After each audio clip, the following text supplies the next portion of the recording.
Today's creative world is music. Today's guest is from the world of music. He is a Grammy Award-winning American drummer who has been playing drums for over 27 years.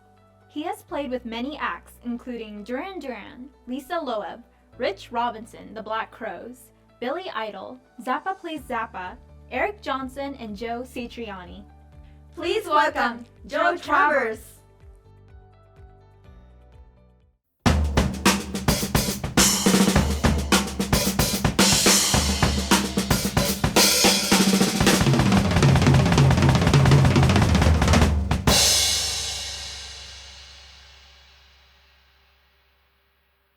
Hi, thank you for joining our show. Absolutely. So we have Joe Travers today.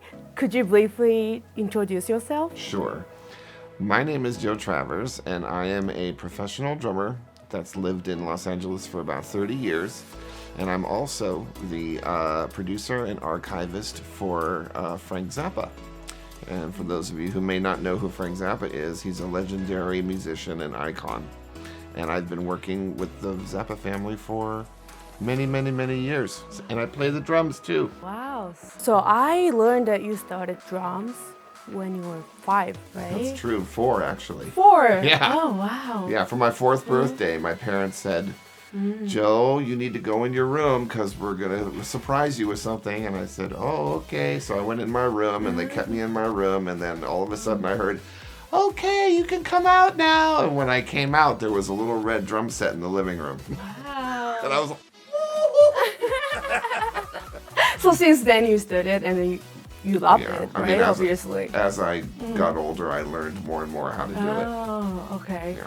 So when was your first stage? Oh, well, the first stage, believe it or not, was in those years because I remember probably the first time that I ever played in front of people was at a friend's wedding. Oh. So I was like, probably 5 or 6 years old, No way. and I was just staring at the drummer all throughout the whole wedding. I was staring at the drummer, and then finally they were, they hand me the sticks, and I went up there, and I was so small that I couldn't sit and play. I couldn't reach the pedal, so I just played the floor tom. That was it. Well, it went well, right? Well, yeah, I realized then, that early in life, I realized that I'm definitely going to be a performer. That's what I want to do, is perform. Okay. I heard you've been to Japan and all over the world. Yes. So could you tell me this story or what? Sure. Well, when you're in an act that tours the world, you get a chance to see so many places. And when I was with the Zappa family, I got to tour and see a lot of places. And when I was with Duran Duran, I was with Duran Duran for 2 years, and I got to go to many places there too.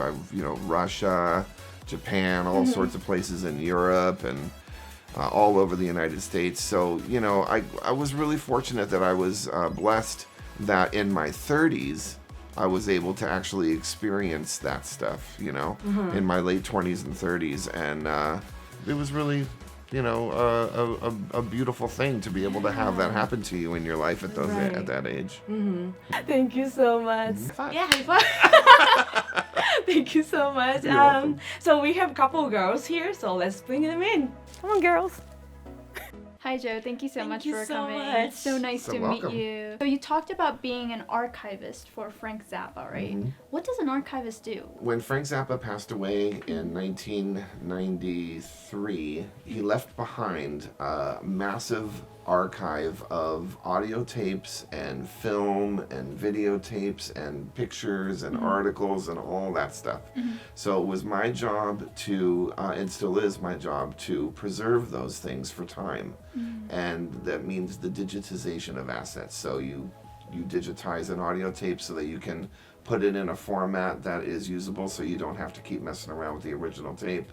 And same with pictures, you just put them in a format so that you can utilize them for projects. And so I've been doing that for a long time.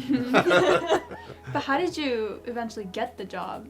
Well, it started. I was the drummer for Dweezil and Ahmed Zappa's band Z, and within a year and a half to maybe 2 years, I was such a fan of Frank Zappa that one day when I was at the house, I told the crew there that was working, I said, "Man, I would really love to go and see the Vault because if you're a fan of Frank Zappa, you know that the Vault is an amazing place." So here I am at the house of Frank Zappa, and I wanted to see the Vault. So they took me down there, and I was like, what they say, a kid in a candy store. I was like, "Oh, do you know what that is?" And, "Oh my gosh, I know what that is." And it was just like, so what they did is the crew went back to Dweezil and Ahmed's mom, Gail, who was Frank Zappa's wife, and said, "Dweezil and Ahmed's drummer knows more about what's in the vault than any of us or you." And so she said, "Great, he's the Vaultmeister." And that's how that happened. So I became the Vaultmeister in 1995, and I've been doing it ever since. But other than being an archivist, you're also a drummer yourself. Right. And then you talked about how you started at the age of 4. So how long have you been drumming now? Well, let's see. I'm 54 now, so it's been 50 years. Wow, okay. Crazy, huh? Yeah. But when did you realize that, music was your calling? Oh my God. It was I was born with it. You were born with it. You already knew. Yeah, I was born with the gift of music in my heart and soul, and so as I got older, it just became more and more clearer that that was what I wanted to do for the rest of my life, was just be in music. And you're self-taught too, right? Yes. So how does the process of being self-taught work? Like, is it experimentation really? The way that I started in the very, very beginning was just listening to records, and I would just mimic what I heard on the records. And then as I started to go to school, high school and middle school, and I was learning how to read music. Just like music is a very important thing to be able to identify. It is like another language, right? And so when you see it on paper, it's another way to identify whether you can learn by ear or you can learn by sight. And so, if you have both of those things happening, then you're really jamming, right? Because now it's like you can learn music very easy and you can, pick things up real quick.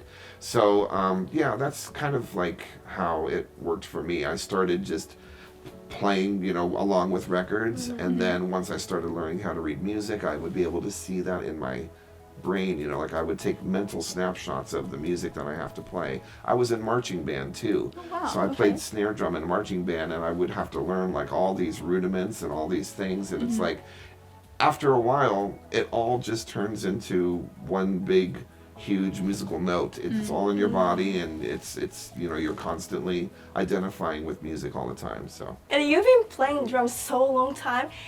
Have you ever feel like give up, or were there any challenges, or?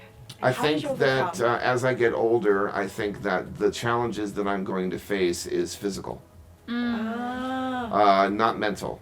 Mental, I love to play all the time, and if I couldn't play the drums, I would really be depressed, because I know nothing, I've known nothing since I've been a little kid but wanting to play the drums. It's just it's inside me. So if I couldn't do it, I would be like really sad. But I think that there'll be a time someday where my neck will get sore, and lifting drums, setting up drums every time you play, and then tearing them down after you play for 3 hours, and put them in the car and drive home, and then 2 days later set them up again. After a while, it gets, but it's worth it, because performing is so worth it, right? So it just comes part of the church. Sometimes I wish I played the flute. There's no setting up the flute. Is there anything like routine or exercise to keep your body for being drummers? Well, the most important thing is, and I'm guilty of not doing this, is warming up a little bit, like stretching, because like anything, you're using parts of your body, and if you go in cold, they'll lock up. And that's a horrible feeling when you're on stage and you're playing and you're like, ooh. So you really want to try to stretch and try to just keep yourself, stretched out so that you can play, and you're not going to do any long-term damage to yourself. Do you remember what was the first thing you copied? I do remember. The first major drum song that I ever copied was one that my dad used to play. And it's called Wipeout. Do you know that song, Wipeout? Have you ever heard it? Yeah. So Wipeout is a legendary song for drums because it's driven by a drum. It's a surf song, and it's driven by a drum beat. And that drum beat was like one of the very first drum beats that I ever learned. Because my dad was playing it all the time, so. Yeah. So your father was also a drummer. My father, my cousins, my uncles, and my grandfather. The drummer family. Yeah, everybody was drummers. I had no choice. Everywhere I looked, there was drums. That's amazing. Yeah. Yeah, but I was the only one in the family that went professional. I see. Yeah. But you've worked as a soloist and in a band as well, right? Yeah. I always wanted to be in a band. I always felt like being in a band was going to be the easiest way to get out there and be seen. But yeah, both being us, both playing solo drums and then playing with a band, both are equally gratifying to me. Were there any challenges working in a band as opposed to working by yourself? Yes, when you're working by yourself, you don't have to deal with idiots. If you happen to join a band where you're all good friends and everybody gets along, it can be really wonderful. So you perform with lots of incredible artists, Zappa family, for instance, or Duran Duran. How did you get the first job, like for the first place? Like, what was that, like scouting or auditioning or? It has to do with how you network. And of course, these days it's very easy to network because you've got this social media, and you have YouTube, and you have the internet, and all that stuff. In my day, you didn't have any of that stuff. What you had was maybe a picture. I thought I was the coolest person on the block because I put together a little videotape that I was handing out to everybody, a demo tape? like an electronic press kit, homemade. Yeah. So, but when it really comes down to it, like you can talk your way into it all, but when it really comes down to it is once you finally do get an audition with someone, it's going to be the playing that speaks the loudest. So, you really have to have what it takes in order to get that particular gig, whatever that might be. But, you have to create the opportunities, and the way to do that is who you meet. And so, if you're out there meeting people and networking and making your presence known, and then if by any chance these people get to hear you play, that's the most important thing, because your drums, your music is your voice, right? So that's what Michael Jackson told me.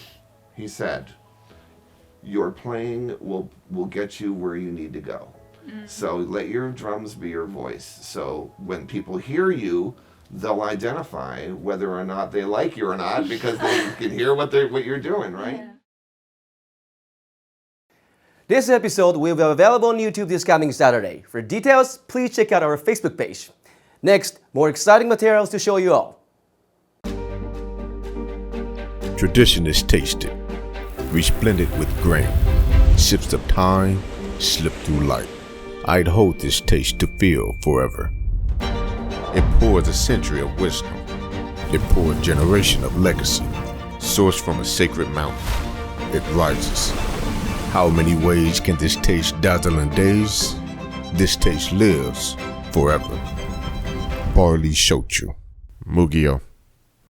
Next, let's jam with Yoyoka!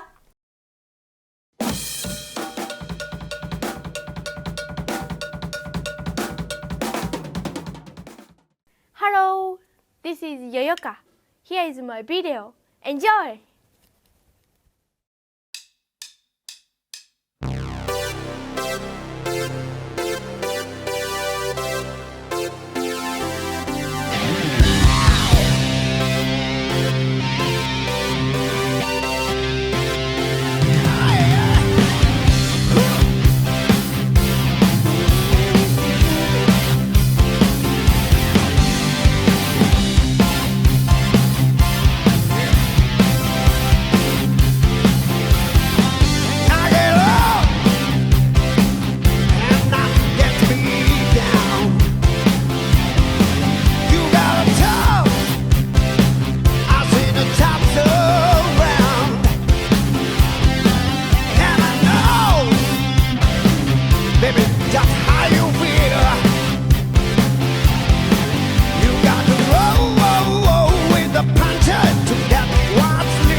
Thank you for watching. See you next time. Next, Godzilla alert!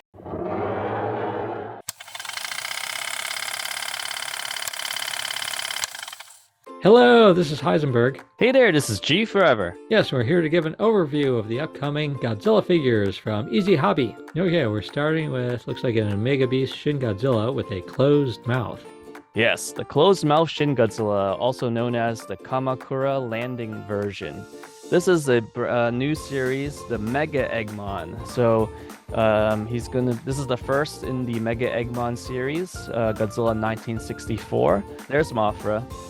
And one cool feature about Mothra is the mouth is swappable, so you can have an open mouth and a closed mouth, and they use the magnets to hold that swappable piece in place. This is the Alpha Kaiju Godzilla 2019 burning version. Also, we have the Omega Beast Mothra Larva 2019, and these are just the clear versions. As you see, there's two different sculpts. There's the calm one on the left and kind of the agitated one on the right. Okay. Oh. Well, here this is 2019. Yes. So this is an Omega Beast with a closed mouth. Yes. Yep. A brand new sculpt of the 2019 version. So as you see, he's more of like a calm pose. Look at this guy. Here we go. Oh, King Ghidorah. Yeah. King Ghidorah 2019 in the Omega Beast line. What's really cool is I believe Kay and Lynn mentioned that there's going to be several different materials used in this product.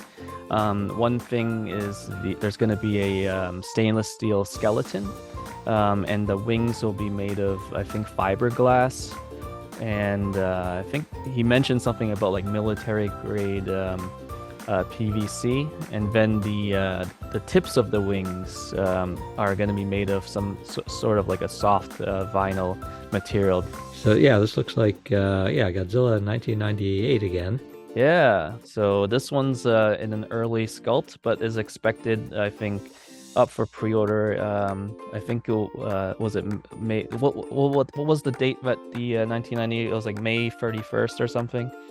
So I think KN's trying to get this ready for pre-order around the 25th anniversary. Cool. Yep. Yeah. And then here I know. Yeah, a lot of fans have been asking. Yeah, Godzilla 2014. Correct. Yes. Yeah. We haven't had enough Godzilla 2014 recently. Yeah. So there's a lot of 2019 and 2021s, but 2014 has been kind of in the shadows. Oh yeah, fun. All right. Well, this is Heisenberg. And G Forever, hope you enjoy all the upcoming Easy Hobby Omega Beast, Alpha Kaiju, Mega Eggman, and all the other fun stuff out there. We hope you enjoy the show. We will continue to introduce successful people from various fields, as well as supporting young up-and-coming talents who are passionate and dedicated to advancing their careers in their industries. Don't forget to tune in. Until then, you have a wonderful week. See you next time. Let's see who our guest is on the next episode. Hi, I'm Joseph from Libera. Thank you for tuning in to Creative World. Bye! See you next week. Bye! Please subscribe to our YouTube channel. Also, please check out our social media sites at CWTV Hollywood.